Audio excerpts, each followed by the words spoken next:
বিসমিল্লাহির রহমানির রহিম। এটা একটা ডিসি ব্যাটারি। এই ব্যাটারি হচ্ছে আমাদের প্যানাসোনিক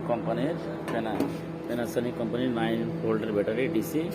এটা হচ্ছে আমাদের প্লাস টার্মিনাল আর এটা হচ্ছে মাইনাস টার্মিনাল, অর্থাৎ এটা হচ্ছে এই ছোটো মাথাটা প্লাস, বড় মাথাটা মাইনাস। এইটা ডিসি ব্যাটারি, কিন্তু ব্যাটারি দেখতে একটা সেল, একটা ব্যাটারি, কিন্তু এই ব্যাটারির মধ্যে আরও 6টা অংশ আছে। এই ব্যাটারিটাকে আমাদের ওপেন করি আরও 6টা অংশ পাবো।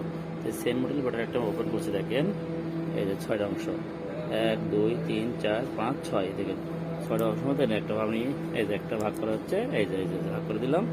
এই যে প্রত্যেকটা সেলই হচ্ছে ওই এই একটা সেল, এই যে একটা সেল 1.9 হলো 1.5 ভোল্ট, অর্থাৎ 1.5 ভোল্ট করে আছে। অর্থাৎ এই 6টা সেলে সিরিজ কালেকশন করে 9 ভোল্ট হয়েছে। অর্থাৎ ব্যাটারির মধ্যে আমরা সিরিজ করেও ভোল্টেজ বাড়াতে পারি, তাই সেই ব্যাটারির মধ্যে দেখানো হয়েছে।